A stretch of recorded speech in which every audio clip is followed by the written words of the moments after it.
네, 오늘은 신명기 4장 15절에서 24절 본문으로 아침 메시지 나누겠습니다. 오늘 말씀의 주제는 하나님의 영광을 피조물의 것으로 바꾸지 말라라는 그런 주제를 담고 있습니다. 15절 이하를 잠시 읽어드리면, 여호와께서 호렙산 불길 중에서 너희에게 말씀하시던 날에 너희가 어떤 형상도 보지 못하였은즉 너희는 깊이 삼가라. 그리하여 스스로 부패하여 자기를 위해 어떤 형상대로든지 우상을 새게 만들지 말라. 남자의 형상이든지 여자의 형상이든지 땅 위에 있는 어떤 짐승의 형상이든지 하늘을 나는 날개 가진 어떤 새의 형상이든지 땅 위에 기는 어떤 곤충의 형상이든지 땅 아래 물속에 있는 어떤 어족의 형상이든지 만들지 말라라고 말씀하고 있습니다. 하나님이 가나안에 들어간 하나님의 백성들에게 있어서 가장 우려하셨던 것이 무엇이냐면 바로 하나님의 영광을 피조물의 영광으로 전락시켜버리는 것이었습니다. 성경은 인간의 본질을 아주 꿰뚫어 보는 책이라고 말씀드릴 수가 있습니다. 인간의 그 본질 안에 심각하게 그 하나님의 형상이 깨어지고 부패하면서 그 안에 그 하나님의 영광을 피조물의 것으로 바꾸고 싶어하는 그런 우상 숭배의 그 본성이 강하게 있다라는 것을 알게 되죠. 참 너무 그 어이가 없고 그 이해가 가지 않는 그런 모습들을 볼 때가 있는데, 그렇게 하나님 이야기하면 싫어하고 그리고 예수님 이야기하면 꼭 미신 취급하는 사람들이 하는 행태, 얼마 전에도 바로 요 교회 아래에 있는 어떤 전기 그런 재료들을 파는 샵에서 꽤 큰 샵이에요. 근데 통유리로 되어 있는데 지나가는데 버젓이 사람들이 지나다니는 밤에 아주 큰 그 상을 차려놓고 스님 한 분 모셔다가 목탁 치면서, 그러니까 일종의 그것도 굿이더라고요.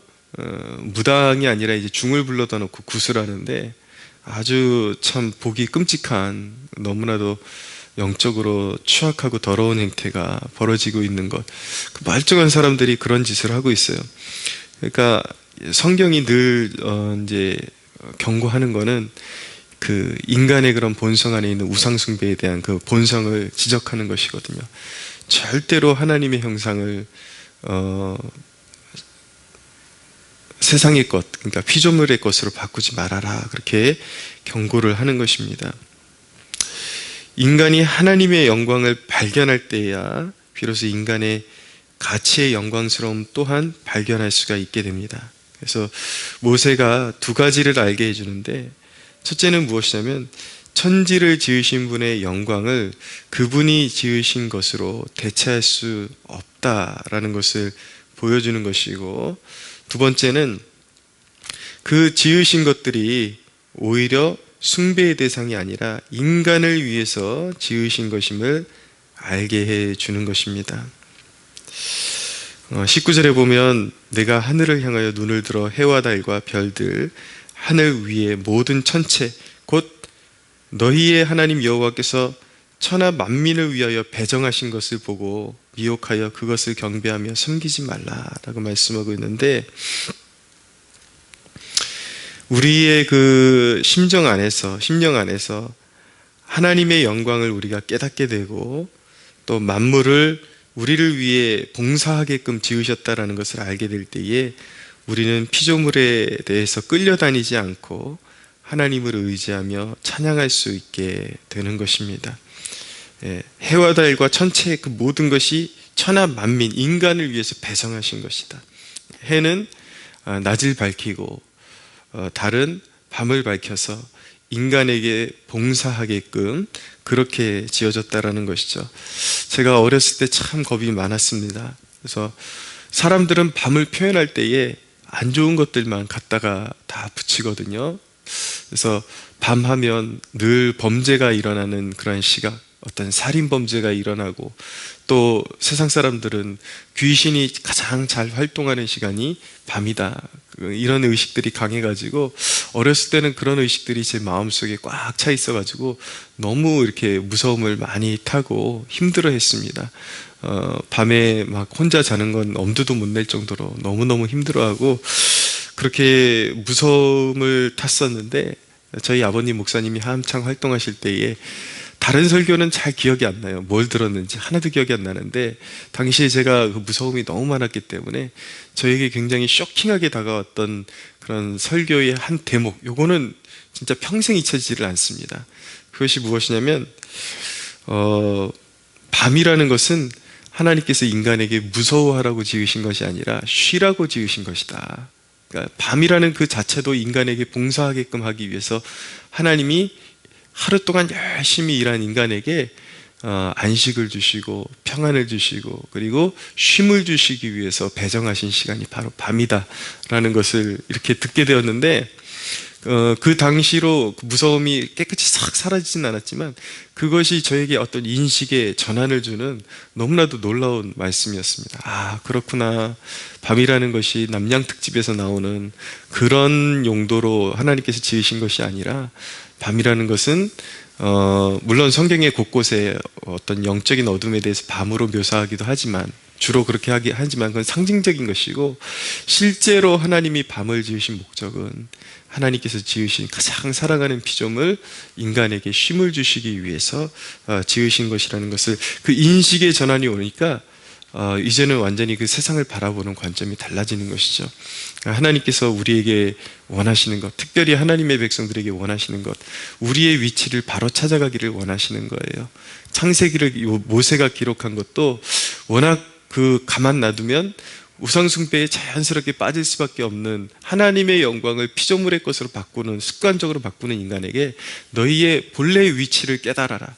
우리 믿는 자에게는 하나님의 영광이 있고 피조물 위에 하나님의 영광이 있고 모든 피조물은 인간에게 봉사하게끔 지어진 것이다 라는 것을 깨닫게 함으로 말미암아 하나님이 인간에게 주신 그 영광스러움을 다시 한번 회복할 수 있도록 독려하는 책이 바로 창세기라고 말씀드릴 수가 있는 것입니다. 그런데 그 하나님의 위대한 영광이 성육신하신 예수님 안에 있었습니다. 하나님이 사람의 모습으로 오셨다는 건 하나님의 구속 역사가 사람에게 맞춰져 있고 사람만이 하나님과의 영적인 소통을 이룰 수 있는 유일한 피조물임을 알게 해주는 것입니다. 우리가 높여드려야 하는 분은 어떤 형상으로도 빚을 수 없는 살아계신 한 분이어야 하는 것이고, 또한 우리가 하나님의 형상으로 지어졌음을 알고 거룩을 추구하는 삶을 살아야 하는 것입니다.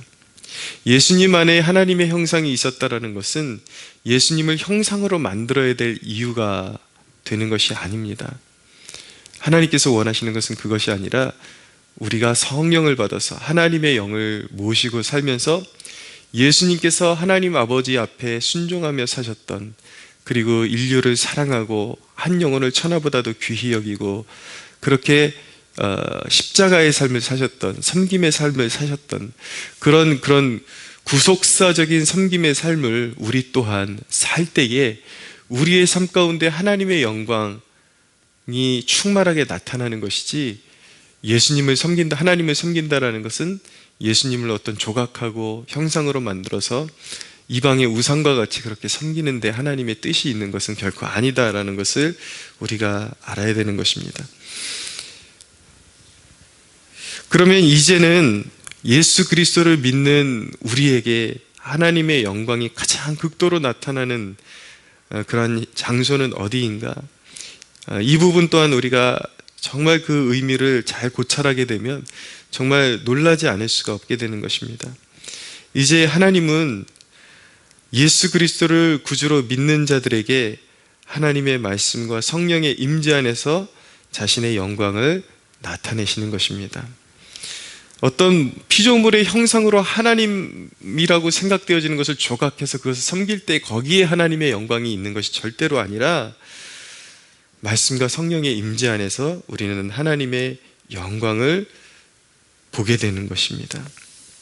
그런데 그분이 하나님께서 자신의 영광을 가장 극렬하게 드러내시는 성소가 어디인가, 지성소가 어디인가, 바로 우리 마음이라는 것은 너무나도 놀라운 것입니다. 한때 하나님의 성막, 그리고 성전, 지성소에서 자신의 영광을 극대화로 나타내셨던 하나님이 이제는 믿는 자의 그 심령, 그 마음을, 육신 안에 있는 그 마음을 지성소로 삼으시고 하나님이 임재하시고 그 믿는 자의 심령 속에 하나님의 영광을 극도로 나타내신다. 참 놀라운 것입니다. 이것이 바로 믿는 자의 영광스러움인 것입니다. 우리는 하나님의 영광을 바라고 사모하는 만큼 우리의 심령에 하나님의 임재가 충만하게 나타나게 되고, 우리가 그 영광을 사모하는 만큼 깨끗해지고 귀히 쓰임받는, 그리고 영광을 담는 그런 그릇이 되는 것입니다. 그래서 여러분, 기도가 왜 제일 중요한지 아시겠습니까? 우리가 기도할 때 우리 마음의 성소에 하나님의 영광이 충만하게 나타나기 때문인 것입니다. 우리 마음속에 그분의 영광이 담아질 때 우리의 공허한 마음은 하나님의 영광으로 채워지고, 속되고 더러운 것들로 가득 차 있던 마음은 그 하나님의 영광 안에서 감추어지고 씻겨 내려가고 사라져 버리기 때문에, 죄를 이기는 가장 탁월한 방법은 바로 하나님을 추구하는 것, 십자가에 달리신 예수님을 추구하고 그분을 적극적으로 모시는 것, 그분의 영광이 우리의 마음에 채워질 때에 죄를 이길 수 있는 성령의 능력이 우리의 삶 가운데 임한다라는 것을 꼭 잊지 말아야겠습니다. 그렇기 때문에 기도가 제일 중요한 거예요. 기도를 떠나서는 그 영광을 볼 자가 아무도 없는 것입니다. 하나님은 그분의 임재를 통해서 위대한 일을 행하시기 때문에 기도만큼 중요한 것은 없는 것입니다. 무엇이든지 기도를 통해서, 하나님의 위대한 역사는 기도를 통해서, 기도하는 심령 안에, 기도하는 공동체 안에 하나님의 영광을 나타내시고, 그분의 영광을 통해서 하나님은 위대한 일을 행하시겠다라는 비전과 위대한 역사의 그림을 주시고, 그리고 그 일을 성취하시기 때문에 기도만큼 중요한 것은 없다. 사랑하는 여러분, 하나님의 영광을 헛된 것에서 구하지 마십시오. 오늘도 그 말씀과 기도 안에서, 그분의 임재 안에서 하나님의 충만한 영광을 누리는 저와 여러분들이 되시길 예수님의 이름으로 축복합니다.